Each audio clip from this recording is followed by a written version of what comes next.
This is the latest episode of Skeem Saam. Lehasa and Pretty just indulge in something good, and Pretty is not sure if Lehasa liked whatever transpired between the two of them. And then from there, Pretty asked Lehasa, did you enjoy or was it bad? And Lehasa was like, no, it was perfect. It's just that I am worried, I still have this fear that anytime the guys from prison, they can just come in, and then Pretty was like, don't worry, my love, it's all going to be fine. Okay, fine. Then Pretty was like, let me just prepare some food for you. Lehasa was like, no, I don't need food right now. All I need is to be with you. And then from there, the hug, it's all lovey-dovey. But it seems like Lehasa's mind is somewhere else. Could it be Dr. Blue? Then from there, Pretty is now fast asleep, and Lehasa decides to take a mat and go and sleep on the floor, leaving Pretty all alone on the bed. Yeah, clearly Lehasa, something is not okay. So Lehasa is now sleeping on the floor, and then from there, we are moving on. We have Mosibiadi and her mom Nora coming to Salamina's shop or Charles Kunutu's shop, and Nora was just telling her daughter that she is no longer going to attend the winter school, right, and that they are going to Marabastad. Nora is keen on going on Marabastad and is not going to compromise their trip for anything whatsoever. After Musibiari leaves, Salamina tries to convince Nora to let her child attend Musibiadi to attend the winter classes, and that she needs these winter classes for her future. And Nora is like, nah, now you sound like Ma'am Evelyn. I don't think that I want to leave my daughter.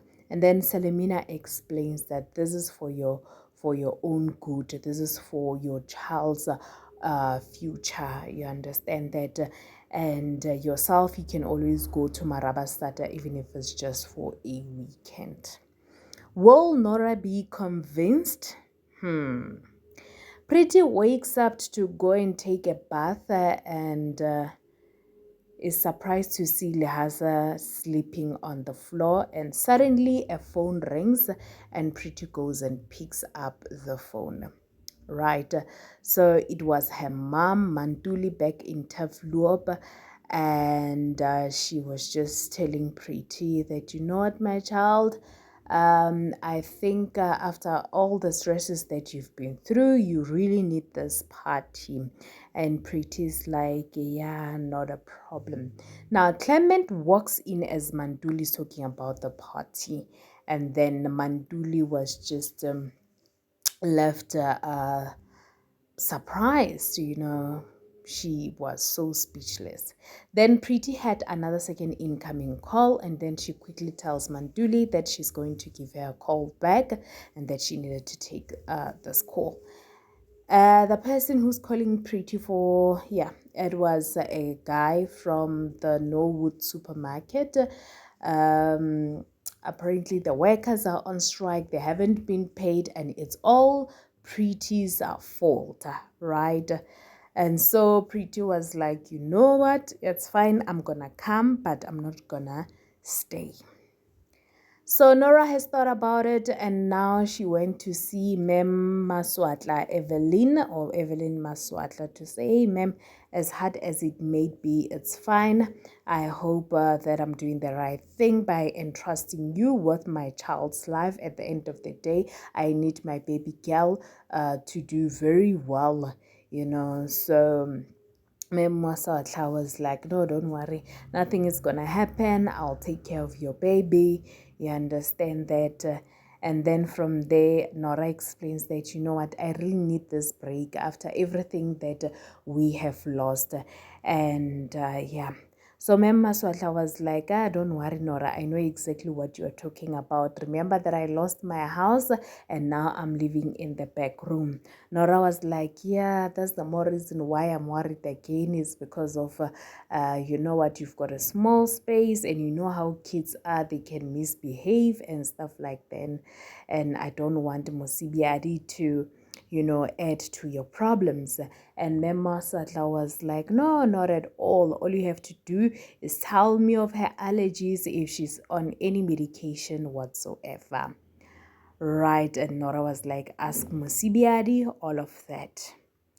Then Clement is not going to let Manduli go on this one because of Clement has been seeing that Manduli is hiding something. Now, as they were talking, now Clement wants to know the party, what's happening with the party. And then Kwaito comes in and says, oh, you already told him of the graduation party. Boom! Mantulu was so pissed off. She looked at Kwaito like, really? I haven't told him anything, and yourself, you just come in and you saying whatever that you are saying. And Kwaito could tell that, you know what, he has ruined the surprise party. And then Clement was like, okay, so this is a graduation party, not a problem. I've got few savings, so we might as well because of I want this to be the best. And Mantulu was like, no, I've already organized everything, right? So Clement is like, you know what, let's talk about the theme color or the color scheme, and let's talk about, you know, the changing of outfits. Mantul is like, whoa, no, that's not how it's going to work. And who's this? Kwaito also mentions another thing that Mantul has been doing the prep with Preeti. Yo, Clement did not even want to hear. He was like, what if Preeti is involved? Then it means we have a nice budget. We might as well have drones and our one stylist. I want to go live on TikTok. I want to go live on Instagram. I want everybody to see this is going to be top of the, you know, it's going to be one big hell of a graduation party. So there's another reason why Manduli did not want Clement to know. On the other one, we saw Khurobla calling Moss to find out if Preeti is okay because of she did not pitch her and she had a court case to attend to. And then Moss was like, I'm not sure where Preeti is, but I can always find out.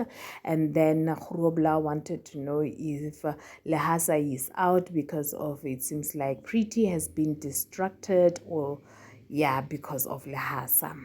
Then Moss went to Lehasa's apartment looking for Preeti, and he was like, I'm here to give Preeti a tongue lashing.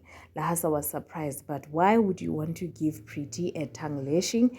And he was like, it's because of she missed her first court case today. Lehasa was surprised because of Preeti had left a note on the table saying that she is going early. She needed to go to work and attend to some of the work stuff. And then Moss decides to call Preeti to find out what's going on. As Moss is making the call, Preeti picks up in panic and is like, I'm at Norwood supermarket and I've been attacked by workers. Then from there, Moss and Lehasa decides to go to Norwood supermarket. They were so surprised by this, right?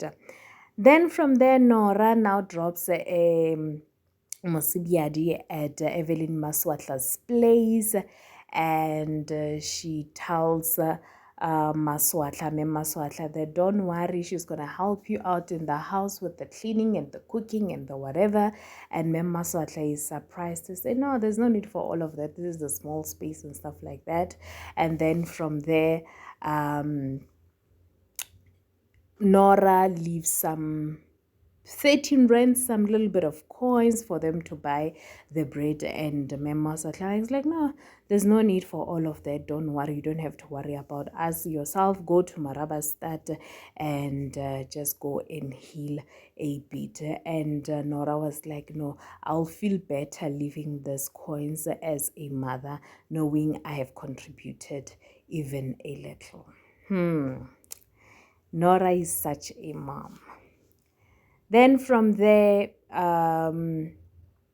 Lehasa and Pretty are back, and Moss as well. And Lehasa is not happy with Pretty at all. And he asked Pretty, what is going on? Why are the people still not yet paid?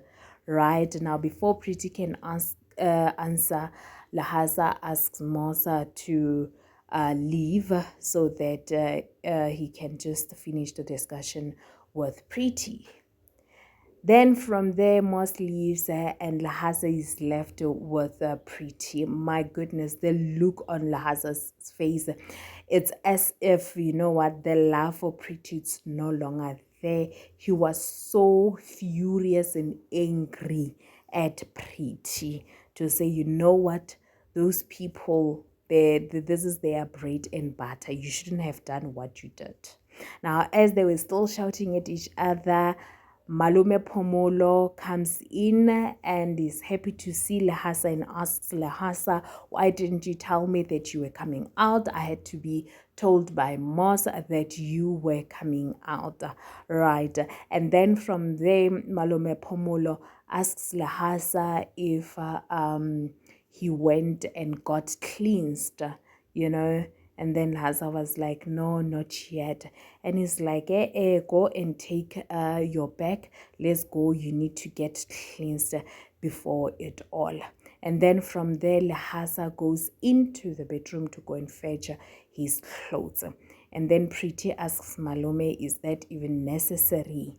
And then Malume was like, yes, the first thing that Lehasa would have done was to go and get cleansed before even coming into the house. And then he asked Pretty, what was the noise all about? Pretty does not even want to tell the uncle what was the noise all about. Ladies and gentlemen, please don't forget to subscribe and hit that notification bell.